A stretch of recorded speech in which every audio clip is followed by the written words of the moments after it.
Tervist, on Illar Kohvinavalt. Täna on teisipäev, 16. aprill aastal 2019. Ma teeksin kokkuvõttes natukene Toidupanga poolt korraldatud toidukogumiskampaaniast, mis toimus 12. ja 13. aprillil, millest ma mõlemil päevil ka ise osalesin.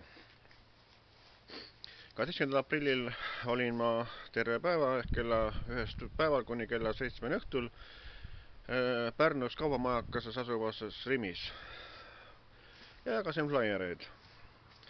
Ja seal oli see probleem, sõnaga, et seal pidevalt need Rimi töötajad ja tegid kogu aeg ettekirjutused, kus seista võib, eks ole, kus me nende kogumiskarudega olla võime, et kogumiskarudega võisime olla seal nutikassa juures ainult, et teisel pool seina nagu olla ei tohtinud, mingist reklaami katta, mida iganes. Ja siis soovisime ka pidevalt, et antakse ka see kaupluse raadiust nagu teada sellest toidukogumiskampaaniast, sõnaga, et ta oleks nagu nende klientidel nagu paremini see teavituse, sõnaga, et nad kuulevad nagu kõik siis korraga. Aga ei oldud nõus seda raadios seda kampaaniat panema. Ja siis oligi nii, et see päev möödus siis selliselt. Aga siis laupäev 13. aprillil ma olin siis kella 12. päeval kuni kella 4-ni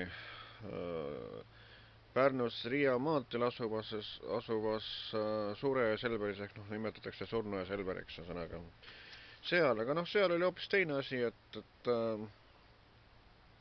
seal ei olnud mingisugust ettekirjutusega midagi, et seal oli üks värav, eks ole, kus sa seista said ja siis olid isegi istepingid seal, et ühe istepingi juures olime meie seal, et kogusime selle toitu ja seal see Selveri raadio andis küll, ütleme nii, tunnis korra seda infot edasi toidukogumiskampaania kohta.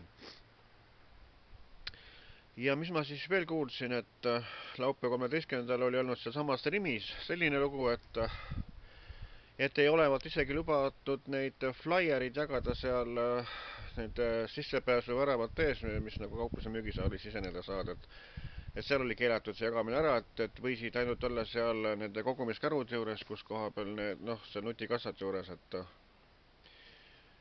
ja siis kuulsin ka seda veel, et kuna näiteks isegi reedel oli seal ühel töötajal oli siuke väike tüdruku ligi, kes oli väga selline suhtlemisaldis kõigiga, et pani ma selle toidupanga selle põlle ette sõnaga ja siis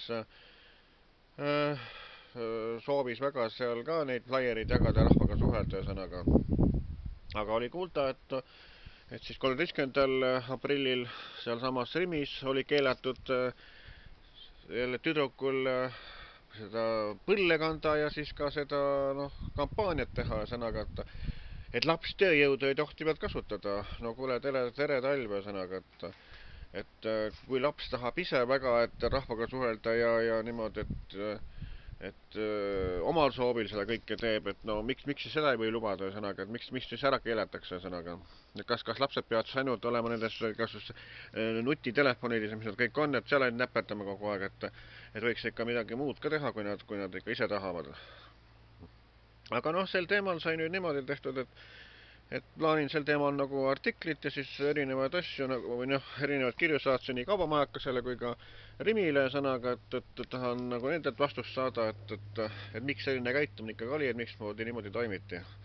Et see oli ikka küll väga, pehmelt öeldes inetu käitumine. Et see samune toidukogumiskampaania, see tõi ju kauplusele ju palju käivet sisse, et kõik see kaup, mida rahvas nagu ostis annetamise tarvis, et see oli kõik niisugune lisatulu oli ju selle Rimile ja teisele kauplustele, kes sellest osa võtsid ja sõnaga, et mida rohkem kaup ostetakse, seda suurem käive on ju, kui nii võtta. Aga siis ma tahaks ka tervitada Kaivo Vaherit näiteks, kellega ma siis 12. aprillil kohtusin seal Rimis ja sõnaga, ta tegi mullegi kingituse, temaga ma olen juba ammune tuttav sõnaga, et ta oli kunagi Pärnus Rüütli kasiinbaaris oli niisugune asjamees ja sõnaga, nüüd ta praegu pidi olema elektrialal midagi või Eesti Energias või töötama. Nii et tervitused Kaivo Vaherile siis. Ja siis üks põnev lugu oli veel, sealt Suure Selverist, ühesõnaga, et üks vanem naisterahvas jälle tuli mu juurde ja palus flyeri peale minu autogrammi, ühesõnaga, ja siis tegi mulle ettepaneku, et võiks olla Iljar Kohvi, ma ei tea, nimega mingi visiitkaart või siis mingi pastakas vähemalt, et noh, ma lubasin selle peale nagu mõelda.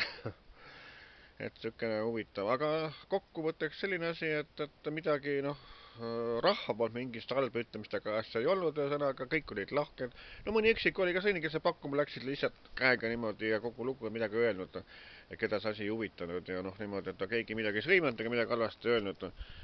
Et rahva poolt oli kõik tore.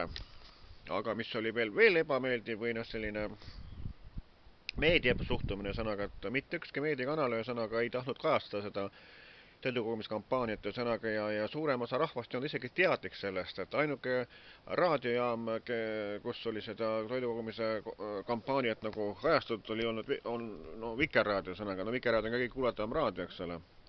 Aga ei ükski teine kanal ei soovinud seda kajastada, isegi Pärnu Postimees, ühesõnaga, kus on igasugust müla ja paska seal tihtilugu, et mis ei ole midagi väärt, sihukest